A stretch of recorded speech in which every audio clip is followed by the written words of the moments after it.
E o ministro Alexandre de Moraes, presidente em exercício do Tribunal Superior Eleitoral, recebeu nesta quarta-feira representantes do PT e partidos aliados para discutir violência nas eleições. O advogado Eugênio Aragão, que integra a equipe jurídica do PT, afirmou que entregará a Moraes um pedido de providências para que a Justiça Eleitoral adote medidas de segurança visando o período eleitoral.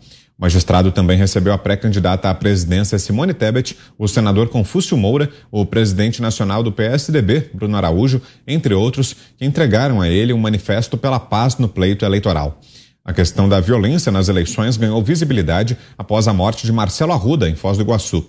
Depois do episódio, Alexandre de Moraes criticou a violência ao dizer que a intolerância e o ódio são contrários à democracia. Mas com você, Mota, sua análise sobre esse encontro que tivemos. Olha, primeiro, o problema do Brasil não é violência. O problema do Brasil é crime. Uma crise de crime sem controle promovida pela impunidade. Por que reina a impunidade no Brasil? Porque a nossa legislação penal é uma piada. Eu poderia dizer aqui que juízes não podem fazer política. Eu poderia dizer aqui que quando a política entra em um tribunal por uma porta, a justiça sai pela outra.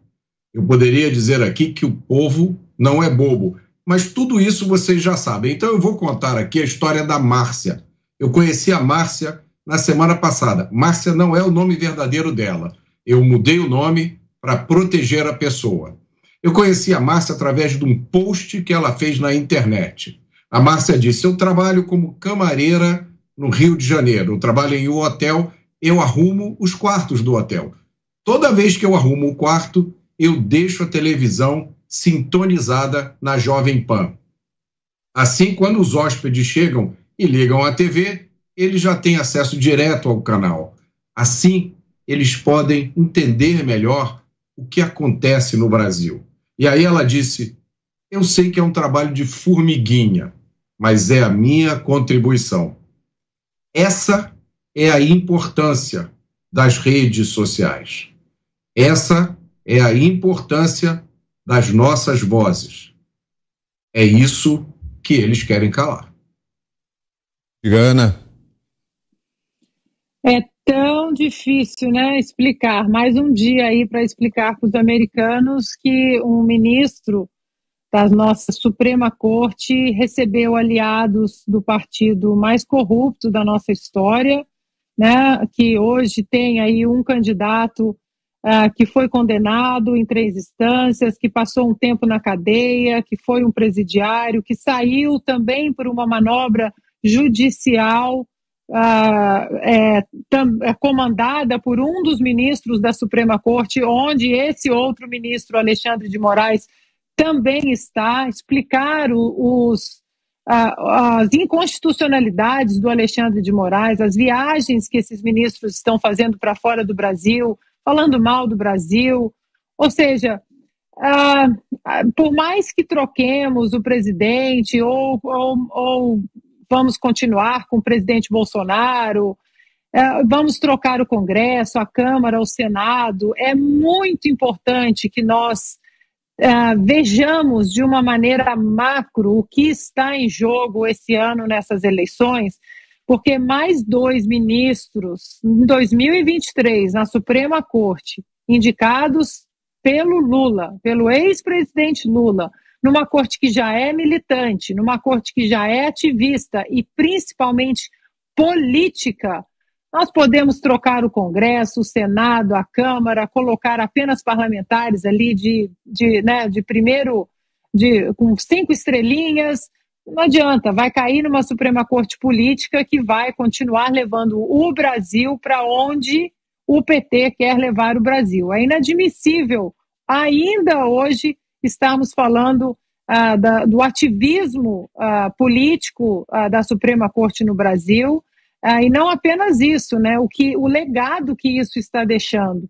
Porque as ações, nós temos ferramentas de freios e contrapesos para que essas ações absurdas elas sejam cessadas, elas sejam freadas. E o nosso Senado não faz isso. Nós sabemos que o Rodrigo Pacheco tem dentro da sua empresa ali de advocacia, ele tem interesse em processos que estão no Supremo Tribunal Federal Então ele não mexe nesses processos de impeachment que o povo brasileiro quer ver no plenário do Senado. Ah, mas não vai passar nenhum processo de impeachment de nenhum ministro, principalmente do Alexandre de Moraes.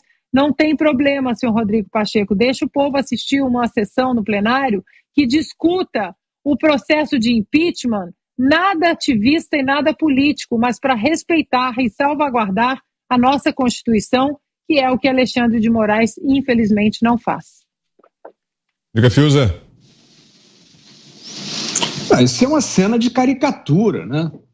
Isso aí não tem sutileza alguma. O que faz um ministro da Suprema Corte recebendo uma romaria de políticos de oposição ao governo, em nome de quê? Tem algum evento demarcador que justifique uma reunião extraordinária de um juiz da Suprema Corte com políticos de oposição?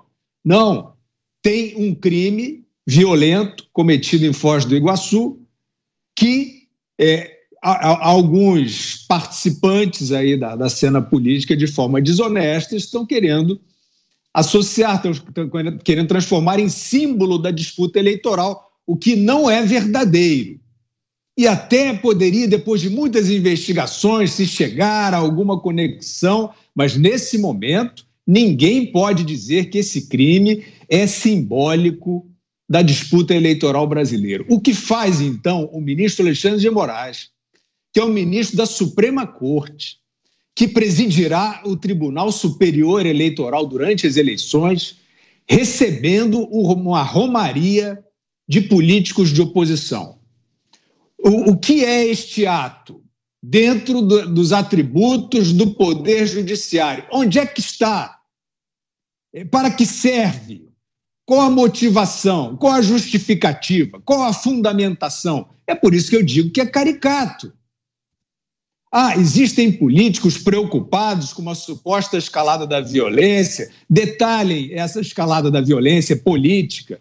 Associem, se quiserem, bem fundamentado, a um candidato ou a um grupo político e encaminhem uma petição ao Poder Judiciário, ao Tribunal Eleitoral, ao Supremo. Que história é essa dessa romaria? Que história é essa dessa reunião? E uma reunião atrás da outra, e uma palestra atrás da outra, com ministros da máxima corte se colocando invariavelmente, principalmente estes que estão passando pela presidência do TSE, se colocando publicamente contra o presidente da República, que é pré-candidato à reeleição. Então, é o que eu volto a dizer, não há sutileza alguma, isso é uma movimentação política, isso não inspira nenhuma confiança. Os senhores ministros do Supremo têm que entender o seguinte: quando a população reclama, faz manifestações nas redes sociais e nas ruas, criticando o STF, é por atos deste tipo. Não há ninguém em sã consciência que veja um ato desse como um ato normal da máxima corte judiciária. Isto não é normal. Isto não é política? Isto não é política partidária? Então é o quê? Então os senhores expliquem ao distinto público o que é isso. Por quê? Rotina do Poder Judiciário absolutamente não é.